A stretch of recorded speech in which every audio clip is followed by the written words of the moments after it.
우리는 교회를 다니며 때로는 많은 일을 하고 있다라는 생각을 합니다. 봉사도 하고 섬김도 하고 맡겨진 자리에서 최선을 다하고 있다는 사실로 만족할 때가 있습니다.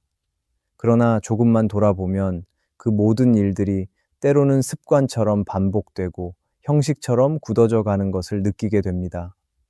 교회는 단순히 일하는 곳이 아니라 하나님을 만나는 자리이기 때문에 우리의 중심이 어디에 있는지가 무엇보다 중요합니다. 교회에 와서 손과 발만 바쁘게 움직이고 마음에는 불이 없다면 결국 우리는 지치고 힘을 잃을 수밖에 없습니다. 하나님께서 교회를 세우신 목적은 사람의 열심만을 쏟아내는 공간을 만들기 위함이 아니라 꺼지지 않는 불로 우리를 새롭게 하시려는 데 있습니다. 오늘은 교회는 하나님께 일하러 오는 곳이 아니라 꺼지지 않는 불을 받으러 오는 곳이라는 주제로 말씀을 살펴보겠습니다. 첫째, 교회는 우리의 헌신을 증명하는 자리가 아니라 은혜를 공급받는 자리입니다. 사람은 본능적으로 자신이 한 일과 수고를 누군가에게 보여주고 싶어 합니다. 그래서 교회 안에서도 봉사를 많이 하고 여러 사역에 참여하며 사람들에게 인정을 받고 싶은 마음이 자리할 때가 있습니다. 그러나 교회는 우리의 헌신을 뽐내는 무대가 아니라 하나님의 은혜를 깊이 경험하는 자리라는 사실을 잊지 말아야 합니다. 우리가 교회에 모이는 이유는 나의 수고를 증명하기 위해서가 아니라 하나님께서 베풀어 주시는 은혜를 채우기 위해서입니다. 은혜가 채워져야 헌신도 힘을 얻고 봉사도 기쁨이 되며 사역도 열매를 맺게 됩니다.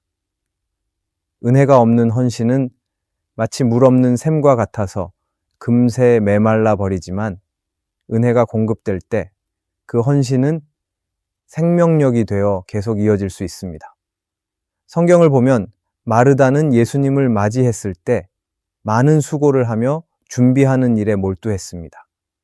그러나 동생 마리아는 예수님의 발 앞에 앉아 말씀을 듣는 자리를 선택했습니다. 마르다는 자신의 헌신을 증명하려 했지만 마리아는 은혜를 공급받는 자리를 택한 것입니다. 예수님께서는 마르다가 한 일을 무가치하게 보신 것이 아니라 우선순위를 짚어주셨습니다. 은혜가 먼저 채워져야 헌신도 바른 자리에 놓일 수 있기 때문입니다. 이 장면은 교회가 어떤 자리인지 분명하게 보여줍니다. 교회는 우리의 분주한 섬김이 먼저가 아니라 하나님 앞에 머물며 은혜를 공급받는 자리가 되어야 한다는 사실을 알려줍니다. 그러므로 교회는 하나님이 주시는 은혜의 통로라는 것을 기억해야 합니다. 우리가 예배를 드릴 때 하나님은 말씀으로 우리의 영혼을 새롭게 하시고 찬양을 통해 우리의 마음을 들어 올리시며 기도를 통해 우리의 삶에 힘을 더하십니다. 교회가 헌신을 증명하는 자리가 된다면 예배는 단순한 의식이 되고 찬양은 습관적인 노래가 되며 기도는 의무적인 행동으로 변해 버릴 것입니다. 그러나 교회가 은혜를 공급받는 자리가 될 때 예배는 하나님을 만나는 시간이 되고 찬양은 하늘의 불이 임하는 시간이 되며 기도는 생명이 솟아나는 시간이 됩니다. 교회에서 섬기는 일들은 모두 중요합니다. 봉사하는 손길이 있어야 예배가 질서 있게 드려지고 헌신하는 마음이 있어야 교회 공동체가 유지됩니다. 그러나 그 모든 것들이 은혜 위에 세워져야 의미가 있습니다. 은혜가 없는 봉사는 지치고 은혜가 없는 헌신은 억지로 하게 되고 은혜가 없는 섬김은 불평으로 바뀌게 됩니다. 그래서 하나님은 우리가 먼저 은혜를 공급받기를 원하십니다. 그 은혜가 우리의 마음을 채울 때 봉사와 헌신은 억지가 아니라 기쁨이 되고 부담이 아니라 감사가 됩니다. 교회는 나의 헌신을 증명하는 자리가 아니라 하나님의 은혜를 공급받는 자리입니다. 우리는 먼저 은혜를 받아야 하고 그 은혜를 통해 헌신해야 합니다. 하나님은 오늘도 교회에 나아오는 우리의 마음에 은혜를 부어주십니다. 그 은혜를 받은 사람은 흔들리지 않고 지치지 않으며 주어진 자리에서 감사와 기쁨으로 살아갈 것입니다. 둘째, 하나님의 불이 없으면 일은 형식이 되고 신앙은 무거운 짐이 됩니다. 신앙생활을 하다 보면 어느 순간부터 기쁨보다 의무감이 앞서고 감격보다 습관이 더 크게 자리할 때가 있습니다. 처음에는 하나님을 사랑하는 마음으로 시작했지만 시간이 지나면서 형식적으로 예배를 드리고 마지못해 봉사하고 억지로 헌신하는 경우가 생기곤 합니다. 그것은 우리의 열심이 식어서가 아니라 하나님의 불이 마음속에 꺼져가기 때문입니다. 불이 없으면 아무리 좋은 나무도 타지 않듯이 하나님의 불이 없으면 우리의 열심은 오래가지 못합니다. 불이 꺼진 자리에는 남은 죄만 가득할 뿐이고 신앙은 기쁨이 아니라 무거운 짐처럼 느껴집니다. 이스라엘 백성들이 광야에서 성막을 세웠을 때 하나님께서는 불기둥으로 그들과 함께 하셨습니다. 낮에는 구름 기둥이, 밤에는 불기둥이 그들 앞에 있었습니다. 이 불이 있었기에 백성들은 길을 잃지 않고 두려움 속에서도 하나님의 임재를 느끼며 나아갈 수 있었습니다. 그러나 만약 그 불이 꺼졌다면 그들의 여정은 곧 방황과 혼란이 되었을 것입니다. 교회 역시 마찬가지입니다. 하나님의 불이 교회 안에 있어야 예배가 살아나고 찬양이 뜨거워지고 기도가 힘을 얻습니다. 불이 없으면 모든 것이 단순한 순서와 형식이 되고 신앙생활은 끝없는 반복 속에 지쳐버립니다. 우리도 일상 속에서 종종 비슷한 경험을 합니다. 처음에는 감격으로 시작했던 기도가 어느새 습관적인 말의 나열이 되고 은혜로 드리던 찬양이 그저 익숙한 멜로디를 따라 부르는 행위로 바뀌기도 합니다. 봉사도 마찬가지입니다. 하나님의 불이 가슴에 있을 때는 작은 섬김도 눈물이 나도록 감사한데 불이 사라지면 같은 일이 짐처럼 느껴지고 때로는 불평으로 이어집니다. 불이 있느냐 없느냐가 신앙의 무게를 결정짓는 것입니다. 하나님의 불은 단순히 뜨거운 감정이나 순간적인 열정이 아닙니다. 그것은 성령께서 주시는 생명력이며 계속해서 타오르는 능력입니다. 성령의 불은 우리 안에 새로운 소망을 일으키고 지쳐 쓰러진 마음을 다시 일으킵니다. 이 불이 살아있을 때 우리는 말씀을 들어도 감격이 있고 기도할 때 응답을 확신하며 찬양할 때 눈물이 납니다. 그러나 불이 사라지면 아무리 좋은 말씀도 들리지 않고 아무리 간절히 기도해도 힘이 없으며 찬양조차 메아리처럼 공허하게 느껴집니다. 그래서 무엇보다 중요한 것은 하나님의 불을 꺼뜨리지 않는 것입니다. 불은 꺼지지 않도록 끊임없이 기름을 채워야 합니다.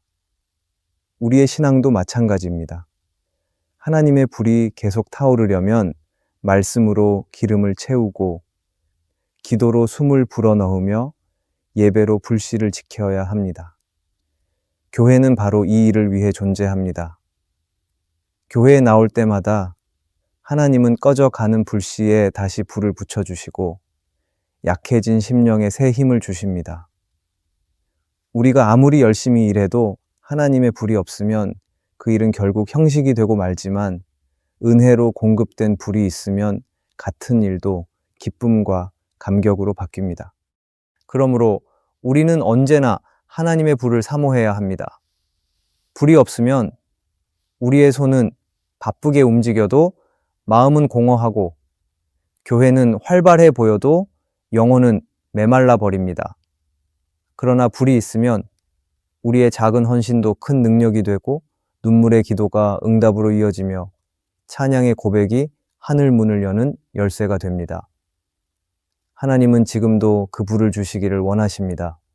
우리가 그것을 간절히 구할 때 하나님은 반드시 불을 부어주시고 우리의 신앙이 형식이 아니라 생명이 되게 하실 것입니다. 셋째, 교회는 사람의 손이 아니라 하나님의 불로 세워집니다. 많은 사람들이 교회를 바라볼 때 사람들의 헌신과 수고로 세워진다라고 생각합니다. 실제로 교회를 유지하는 데에는 수많은 봉사와 헌신이 필요합니다. 누군가는 예배를 준비하고, 누군가는 청소와 정리를 맡으며, 누군가는 성가대와 교사로 섬깁니다. 이런 모든 수고는 분명 귀합니다. 그러나 교회가 진정으로 교회다워질 수 있는 이유는 사람의 손이 아니라 하나님의 불 때문입니다. 인간의 열심만으로 세워진 모임은 시간이 지나면 쉽게 지치고 무너질 수 있지만 하나님의 불이 함께하는 공동체는 결코 사라지지 않습니다. 교회의 본질은 사람이 아니라 하나님께 달려 있습니다. 이스라엘 백성이 성전을 세울 때 솔로몬은 최고의 자재와 기술자들을 동원했습니다. 사람들의 눈으로 볼 때 그 성전은 웅장하고 아름다웠습니다. 그러나 그 성전이 진정으로 성전이 된 것은 사람의 솜씨 때문이 아니라 하나님의 불이 임했기 때문입니다. 하나님께서 영광으로 채워주셨을 때 그곳이 하나님의 집이 된 것입니다. 만약 불이 임하지 않았다면 아무리 화려한 건물일지라도 단순한 건축물에 불과했을 것입니다. 교회도 마찬가지입니다. 교회 건물이 크고 화려하다 해도 하나님의 불이 없으면 그냥 모임의 공간에 불과합니다. 그러나 하나님의 불이 임하면 작은 예배당일지라도 그곳은 하나님이 역사하시는 거룩한 성소가 됩니다. 우리는 종종 눈에 보이는 성과에 집중하려 합니다. 교회 안에 많은 프로그램과 사람들의 활발한 활동이 있으면 성장하는 교회처럼 보일 수 있습니다. 그러나 진정한 교회의 성장은 하나님의 불이 임하느냐에 달려 있습니다. 불이 없으면 수많은 활동이 그저 바쁜 일정으로 흘러가지만 불이 있으면 작은 모임 속에서도 생명이 살아납니다. 불이 없으면 교회는 외형적으로는 커 보일지라도 속은 비어 있을 수 있지만 불이 있으면 그 교회는 세상을 변화시키는 능력을 가지게 됩니다.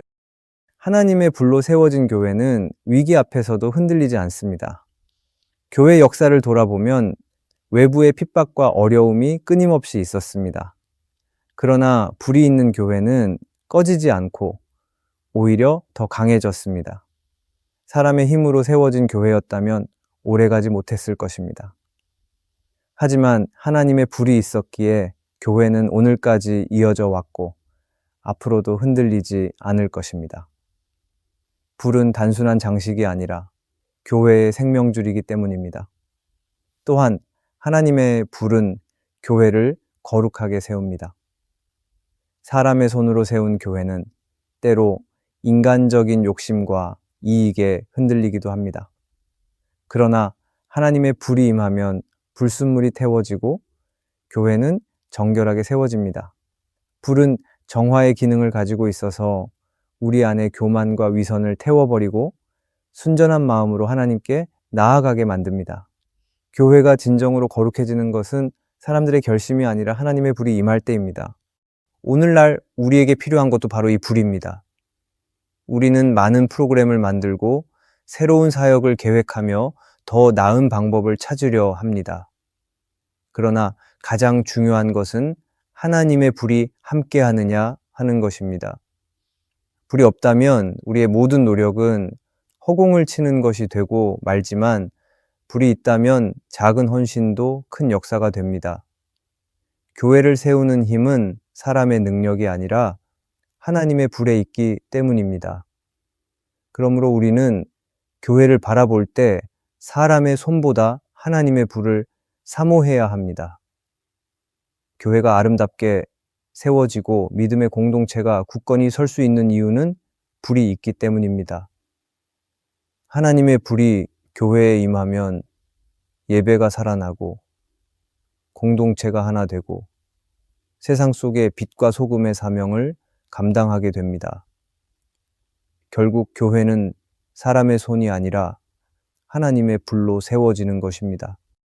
넷째, 꺼지지 않는 불을 경험한 사람이 세상 속에서 사명을 감당할 수 있습니다. 우리가 신앙생활을 하면서 가장 큰 도전은 교회 안에서만 뜨겁고 세상에 나가면 쉽게 식어버린다는 점입니다. 예배 시간에는 눈물이 나고 찬양 가운데 마음이 벅차오르지만 정작 일상으로 돌아가면 그 감격이 사라지고 이전과 똑같은 삶을 사는 경우가 많습니다. 그러나 하나님의 불을 경험한 사람은 다릅니다. 그 불은 단순한 감정의 불꽃이 아니라 꺼지지 않는 성령의 불이기 때문에 교회 안에서뿐만 아니라 세상 속에서도 계속 타오릅니다. 그래서 하나님의 불을 경험한 사람은 환경에 흔들리지 않고 맡겨진 자리에서 사명을 감당할 수 있습니다. 성경에 등장하는 엘리야는 갈멜산에서 하나님의 불이 내려오는 역사를 경험했습니다. 그 불은 단순히 제단 위에 제물을 태우는 불이 아니라 하나님이 살아계심을 증거하는 불이었습니다. 이 불을 경험한 엘리야는 혼자였지만 두려워하지 않고 수많은 우상 숭배자들 앞에서 하나님의 이름을 담대히 선포할 수 있었습니다. 불을 경험했기 때문에 세상 속에서 사명을 감당할 수 있었던 것입니다. 오늘날 우리도 마찬가지입니다. 하나님의 불을 경험한 사람은 직장과 가정, 학교와 사회라는 현실 속에서도 믿음을 지키며 하나님이 맡기신 사명을 이어갈 수 있습니다. 사명은 단순한 책임이나 의무가 아닙니다. 하나님께서 우리 각자에게 맡겨주신 삶의 자리에서 그분의 뜻을 이루어가는 것이 사명입니다. 그런데 불이 없다면 이 사명은 금세 무겁고 부담스러운 짐이 됩니다. 그러나 불이 있으면 그 사명은 기쁨이 되고 감사가 됩니다.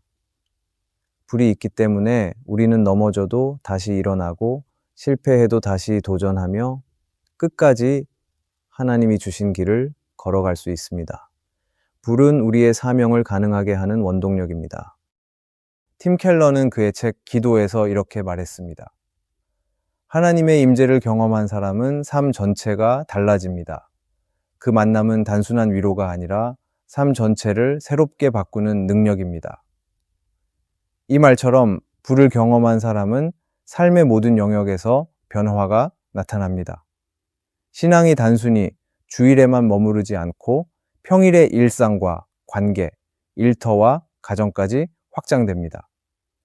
하나님의 불이 있는 사람은 그 어디서든 하나님의 사람으로 살아가게 됩니다. 또한 꺼지지 않는 불을 경험한 사람은 세상 속에서 흔들리지 않습니다. 세상은 늘 다른 불을 우리에게 제시합니다. 성공의 불, 명예의 불, 돈의 불, 쾌락의 불이 우리를 유혹합니다. 그러나 이 불들은 쉽게 꺼지고 나중에는 우리를 상하게 합니다. 오직 하나님의 불만이 꺼지지 않고 끝까지 타오르며 우리를 생명으로 이끌어갑니다. 그래서 불을 경험한 사람은 세상의 유혹 앞에서도 눈을 돌리지 않고 끝까지 사명을 붙들 수 있습니다. 결국 사명을 끝까지 지키는 사람은 불을 경험한 사람입니다. 교회에서만 은혜를 받고 끝나는 것이 아니라 세상 속으로 나아가 그 불을 품고 살아가는 사람이 하나님 나라를 이루어 갑니다. 우리의 사명이 무겁게만 느껴진다면 그것은 불이 부족하기 때문입니다.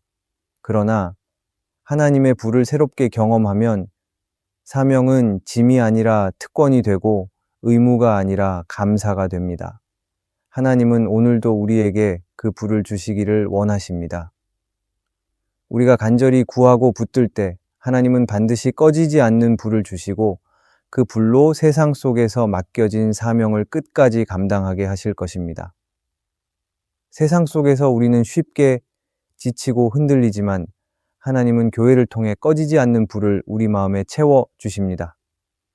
그 불은 단순히 순간의 감정이 아니라 우리의 삶을 새롭게 하고 사명을 끝까지 감당하게 하는 능력입니다.